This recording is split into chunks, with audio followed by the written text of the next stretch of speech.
তোমার নিজের সম্পর্কে কিছু বলো। স্যার আমার নাম সুরজ ঘোষাল, আমার বাবার নাম শ্রী নিতাই ঘোষাল। আমি বাঁকুড়া জেলার বাঁকুড়া সদর থানার অন্তর্গত ধুনারা গ্রাম থেকে আসছি। সুরজ ঘোষাল। আচ্ছা, রিসেন্ট যে মোটর ভেহিক্যাল অ্যাক্টটা পাস হয়েছে, সেটা যদি তোমার ইন্স্যুরেন্স না থাকে, একজন বাইক আরোহীর ইন্স্যুরেন্স নেই, তাহলে তুমি তাকে পুলিশ হিসাবে কত টাকার চালান কাটবে? না স্যার, এই বিষয়ে আমার জানা নেই। নতুন মোটর ভেহিক্যাল অ্যাক্টটা পড়ো না তুমি? না স্যার, আমার পড়া হয়নি। আচ্ছা, তুমি কি মনে করো যারা ধরো সিভিক ভলেন্টিয়ারে চাকরি করছে, তাদের কি ওই গাড়ির কাগজপত্র দেখার অধিকার আছে? না স্যার, সিভিক ভলেন্টিয়ারদের স্যার দেখার কোনো অধিকার নেই। কনস্টেবল আছে, ঊর্ধ্বতন কর্তৃপক্ষ আছে, সিভিকদের স্যার কোনো অধিকার নেই আমি মনে করি। কনস্টেবলকে কোন রুলে বলে যে তারা গাড়ির পেপার চেক করতে পারে? হ্যাঁ স্যার, বলুন একবার। কনস্টেবলকে কোন আইন মানে কর্তা এই দায়িত্বটা যে তারা গাড়ির পেপার চেক করতে পারে? না স্যার, আমার এই বিষয়ে জানা নেই। আচ্ছা, সহজে কত নাম্বার ডায়াল করলে আমরা পুলিশকে পাবো? স্যার 100। 101-এ কি আছে? স্যার এই মুহূর্তে মনে পড়ছে না। তোমার যেখানে বাড়ি সেই গ্রাম পঞ্চায়েতের নাম কি? নডরা গ্রাম পঞ্চায়েত, কোন ব্লক? বিঘ্নাট, বাঁকুড়া 2। বাঁকুড়া টু? হ্যাঁ স্যার। তুমি পঞ্চায়েত সমিতির স্তরগুলো বলো, পঞ্চায়েতের স্তরগুলো। স্যার সাধারণত 3টে স্তর আছে। গ্রাম পঞ্চায়েত। সাধারণত কেন, মানে কি অনেক স্তর আছে নাকি? সাধারণত তিনটা? না স্যার, 3টে স্তর আছে স্যার। কি কি? গ্রাম পঞ্চায়েত, স্যার আর দুটো মনে পড়ছে না। মনে পড়ছে না, মনে করে বলো। তুমি গ্রাম পঞ্চায়েত এলাকায় বসবাস করো, ভোট দাও, তোমার ভোট দাও। হ্যাঁ স্যার, হ্যাঁ স্যার। ভোট দাও তো, কতগুলো ভোট দাও?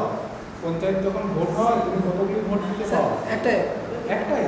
হ্যাঁ হ্যাঁ, আচ্ছা, তুমি পঞ্চায়েত ভোট দিয়েছে এর আগে? হ্যাঁ স্যার, কত সালে দিয়েছো? তোমার এখন এজ কত? স্যার 25। 25? হ্যাঁ স্যার। আর তাহলে তাহলে তুমি তো তুমি ভোট পঞ্চায়েত ভোট দিয়েছো। দিয়েছো, 2018 সালে পঞ্চায়েত ভোট দিয়েছো। দিয়েছো। তুমি কতগুলো ভোট দিয়েছিলে? কটা ব্যালট পেপার ছিল? কটা ব্যালট পেপার ছিল? হ্যাঁ স্যার, মনে পড়ছে মনে পড়ছে না? না স্যার। ওটা ভোট দিয়েছিল একটাই না? হ্যাঁ স্যার, একটাই ভোট দিচ্ছি। আচ্ছা, কতগুলো ব্লক আছে জানো আমাদের বাঁকুড়া জেলায়? হ্যাঁ স্যার, কতগুলো? 22টা। 22টা ব্লক। হ্যাঁ স্যার। আচ্ছা, আর বিষ্ণুপুর সাব ডিভিশন নিয়ে যে বিষ্ণুপুর জেলা হলো, সেখানে কতগুলো ব্লক আছে? না স্যার, আমার জানা নেই স্যার। জানা নেই? না স্যার। তোমাকে আমি 3 দিন টাইম দেবো, তুমি আমাকে ঘোরাবে বাঁকুড়া ডিস্ট্রিক্টে 3টে জায়গা। হ্যাঁ স্যার। কোন কোন জায়গাগুলো ঘোরাবে? স্যার প্রথমে নিয়ে যাবো বিষ্ণুপুর নিয়ে যাবো, তারপরে মুকুটমণিপুর, তারপরে স্যার বাঁকুড়া পুরো বাজারটা পুরো ঘুরবো। বাঁকুড়ার বাজার? হ্যাঁ স্যার। বাজারে কি আছে? দেখাবে। দেখার মতো বলতে রবীন্দ্র সদন আছে, বাঁকুড়া স্টেডিয়াম আছে। ওটা তো রবীন্দ্র সদন কি? আমার district- রবীন্দ্র সদন? রবীন্দ্র সদন বলতে অডিটোরিয়াম যেটা আছে, ও, হ্যাঁ স্যার, হ্যাঁ স্যার। সেটা আমার ডিস্ট্রিক্টও আছে। আচ্ছা আচ্ছা ওরকম তো অডিটোরিয়াম আছে, খেলার মাঠ আছে। আচ্ছা আচ্ছা। তাহলে স্পেশালাইজেশন কোথায় রয়েছে? স্যার, মুকুটমণিপুর একটা হলো, হ্যাঁ স্যার। একটা হলো বিষ্ণুপুর। বিষ্ণুপুরে কি দেখাবে? বিষ্ণুপুর স্যার বিভিন্ন ধরনের মন্দির আছে সেখানে। কিসের কিসের মন্দির? কোন কোন মন্দিরগুলো আছে? তো অনেক দেবদেবীর মন্দির অনেক আছে। দেবদেবী না, কি কি মন্দির আছে কোন কোন সেগুলো বলো। মন্দির আছে বলো? স্যার এই মুহূর্তে মনে পড়ছে না। বিষ্ণুপুরের আগে গিয়েছিলেন, ঘুরে এসেছেন? হ্যাঁ স্যার, গেছি। মন্দির ঘুরে এসেছো? দুটো একটা বাঁধের নাম বলছিল, কি কি বিখ্যাত বাঁধ আছে বিষ্ণুপুর? পোকা বাঁধ না কি আছে? বিষ্ণুপুরের পোকা বাঁধ, লাল বাঁধ। হ্যাঁ স্যার, লাল বাঁধ। বিষ্ণুপুরে কোন রুটটা সোজা হবে? আমি যদি বলে সোনামুখী দিয়ে যাই, হ্যাঁ স্যার। ওই দিকটা সোজা হবে না আমি যদি ওনা দিয়ে যাই সোজা হবে? স্যার আমি স্যার ওদা হয়ে গেছি, আমি স্যার ওদিকটা আমার জানা নেই স্যার। বাঁকুড়াতে এখন থানার আইসি কে আছেন? মাননীয় শ্রী দেবাশিস পান্ডা মহাশয়। কনস্টেবলে চাকরি পাওয়ার জন্য হ্যাঁ স্যার। কতটা এনার্জি নষ্ট করতে হয়েছে তাই না? স্যার এনার্জি নষ্ট করতে হয়নি, কিন্তু স্যার প্রচুর পরিশ্রম করতে হয়েছে।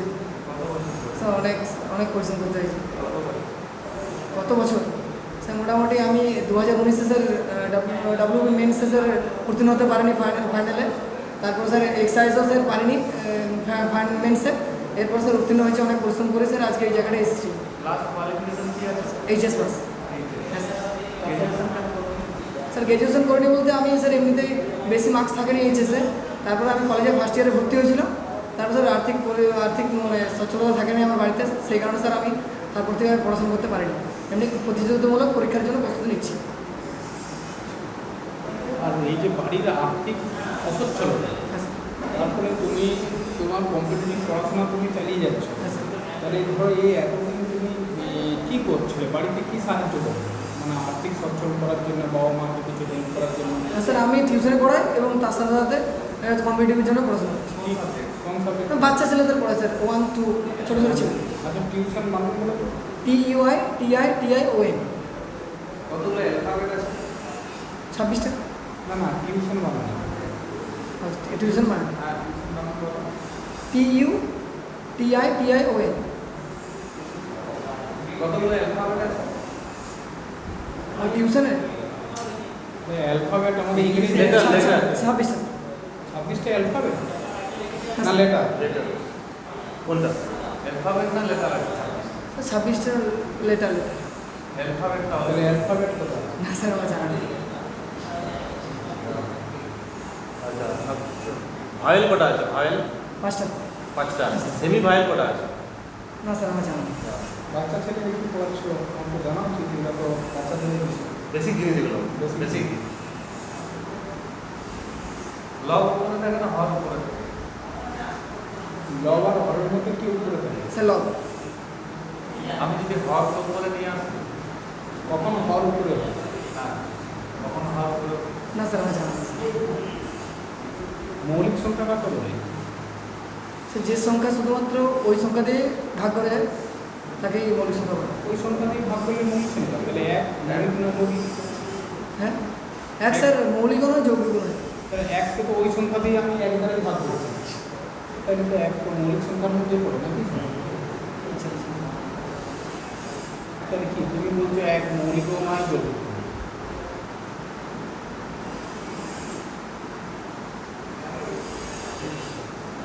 বলো। স্যার তাহলে পারছি না স্যার, হ্যাঁ, স্যার এই মুহূর্তে পারছি না স্যার। আচ্ছা না? না স্যার। আচ্ছা বলো তো, 1 থেকে 10 পর্যন্ত কতগুলো মৌলিক সংখ্যা আছে?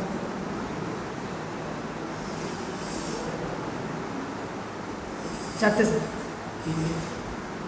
1 3 1 3 এর মৌলিক সংখ্যা বলো বলো বলো। বলো 1 3 1 3 5 7 স্যার 4টে স্যার, 4টে, সরি স্যার 4টে। ধরো তোমার সামনে, তোমার বাড়ির সামনে, তুমি যেখানে বাস করো, তোমার পাড়ায় প্রত্যেকদিন জুয়া, সাট্টা ইত্যাদি নানা রকম অপকর্ম করা হয়। তুমি এখন দেখছো, কিন্তু তুমি প্রতিবাদ করতে পারছো না। তুমি অ্যাপয়েন্টেড হলে যে কনস্টেবল, তারপরে তোমার ভূমিকাটা কী হবে? তারপর স্যার তাদেরকে আমি প্রথমে বারণ করবো, তারপরে বারণ করবো, তারা না শুনলে আমি স্যার অন্যরকম স্টেপ নেব, স্টেপ নেব। কী রকম? কি কি স্টেপ? স্টেপ নেওয়া বলতে তাদেরকে স্যার ধরে নিয়ে যাবো থানায়। হ্যাঁ স্যার। তুমি তো কর্তব্যরত তখন অবস্থায় থাকছো না? কর্তব্যরত থাকা অবস্থায় কি বললেন? অ্যাজ এ কনস্টেবল হ্যাঁ, স্যার। চাকরি পেয়ে গেছো, অ্যাপয়েন্টেড হয়েছো, তোমার পোস্টিং নিশ্চয়ই তোমার গ্রামের কাছে বা তোমার থানাতে হবে। তুমি বাড়িতে আসো ছুটিতে, তখন তোমার কর্তব্যটা কী হবে? স্যার তখন আমি থানায় ফোন করে জানাবো যে এখানে এখানে জুয়া টুয়া খেলা হচ্ছে, আপনারা আসুন তাহলে। তখন তো আমি অন ডিউটিতে নেই, তো সেখানে স্যার আমার তো যাওয়াটা আমার মনে হয় ভুল হবে হয়তো। যদি ওরকম ফোনে পুলিশ যেতে থাকে তাহলে সারা বিশ্বে ছড়ে দিবে। স্যার বলুন। যদি ওরকম পুলিশকে ফোন করে যদি যেতে হয় সব জায়গাতে, পাবলিক ফোন করে আর পুলিশ ছোড়ে, তাহলে তো প্রত্যেকটা গলিতে একটা করে গাড়ি লাগে। হ্যাঁ স্যার। ওখানে যে খেলা হচ্ছে তোমার তো বের করতে হবে যে হ্যাঁ খেলা হচ্ছে। হ্যাঁ স্যার, আমি তাদের ছবি তুলে হোয়াটসঅ্যাপে নিকটবর্তী থানায় সেন্ড করবো। আমাদের তো এখন ল্যান্ডলাইন ফোন আর ইয়ে ফোন কি বলে কি পেয়েছে। হ্যাঁ স্যার, তাহলে আমার জানা নেই স্যার। ঠিক আছে, ঠিক আছে। এসো ধন্যবাদ স্যার, ধন্যবাদ স্যার। এসো এসো। তো বলাটা মোটামুটি ঠিক আছে, কিন্তু ঠিক আছে, কিন্তু বলার এই মোটামুটি ঠিক আছে না। অ্যাংজাইটি আছে ওর তো, মানে এত এত উত্তেজিত, অ্যাংজাইটি কেন আছে? এত উত্তেজিত কি কেন কথা বলতে? পোলাইটলি ভাবে বলো। আমরা কথা বলছি তো, আচ্ছা আচ্ছা আমরা কথা বলছি আর তোমার বলার প্রতিবাদ কি আছে? আচ্ছা। স্যার কী ভুল আছে স্যার? উত্তেজিত হয়ে যাচ্ছে, অ্যাংজাইটি। মানে আমি বলতে চাইছি ওয়ার্ড ভলিউম লেভেলটা, আমি কথা বললাম তো, তুমিও কথা বলছো, দুজনের ভলিউম লেভেলটা দেখো, আমাদের থেকে তোমারটা হাই হয়ে যাবে। তোমার পিক হয়ে যাচ্ছে, আচ্ছা। তাই না? Hello, hello. আর ফুটবলের স্পিড, এত স্পিডে তো এখন মনে হচ্ছে এরকম কিছু যেমন করে চলে যেতে হবে ধৈর্য ধরে শান্তভাবে সাথে এরা এরকম ঘাড় বাড়ি দিতে বলুন স্যার। আচ্ছা আচ্ছা এখান থেকে বসেই বলতে হবে স্যার। এমনি স্যার বাকি আই কন্ট্যাক্ট উঠে বলে চলে আসবে। না না স্যার বাকি আই কন্ট্যাক্ট আই কন্ট্যাক্ট সব কিছু ঠিক আছে, কথা বলা স্পিড কম, কথা বলা যা একসাথে একদম ভদ্রভাবে ধরুন। দেখো 5 থেকে 7 মিনিট তোমাকে তো দুটো কোশ্চেন জিজ্ঞেস করবে, ঠিক আছে? দুটো কোশ্চেন ভালোভাবে অ্যান্সার দেওয়ার চেষ্টা করবে। সাবজেক্টিভ বলে তুমি নাও নিতে পারছো, স্বাভাবিক ব্যাপার, তোমার নলেজে নাও নিতে পারো। তুমি যে বলে টিউশন পড়াই না বাচ্চাদের, টিউশন বানান ভুল বলছো, অ্যালফাবেট বলতে পারছো না বলতে sir TEY TI TI one TI কেন আসবে? টিইউ তো বলছো, আবার টিআই ডিউটি টিউটিটি টিআই ডিউটিটি আচ্ছা TI টিইউটিআইওএন বুঝছো তো? স্যার আমার স্যার হবি স্যার গানটা আমি কখন অ্যাড করবো? যখন আমাকে এটা জানতে চাই তুমি কি কারোর কাছ থেকে শিখে আসছো না গান শেখো? না আমি গান শিখি বলতে আমি মানে এমনি গান গাইতে ভালোবাসি আর কি। গান গাইতে ভালোবাসো ঠিক আছে, তো বেসুরে কণ্ঠে না না বেশি না আপনি আমাকে গান বলতে পারেন। গাওয়াটা খুব একটা বিরাট হবির মধ্যে পড়ে না, ঠিক আছে?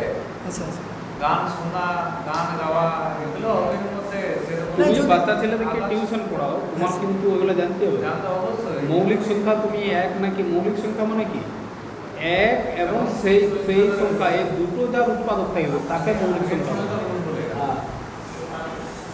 আচ্ছা আচ্ছা এগুলো জানতে হবে। টিউশন পড়ানোর কথা বললেই কিন্তু ওইগুলো ওইখানে উত্তর থেকেই ওইখান থেকেই প্রশ্ন সে ডুবে যাচ্ছে। আচ্ছা অ্যালফাবেট কোটা আছে তুমি জানো না? বাংলা ইংরেজি বর্ণমালা অ্যালফাবেট তো একটাই হয়, একটাই alphabet।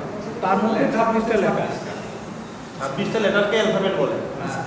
আর সেমি ভায়েল হচ্ছে দুটো, বুঝেছো? সেমি ভায়েল দুটো, ভায়েল পাঁচটা বললে সেমি ভায়েলটা বলতে পারলে তাহলে দুটো। তুমি ঠিকই বলেছিলে, ওয়াই একটা মৌলিক সংখ্যা নয়, মৌলিক সংখ্যা 2 থেকে শুরু, 2টা মৌলিক সংখ্যা। দেখো 2-এর দুটো উৎপাদক, 1 আর 2। আর আছে কি?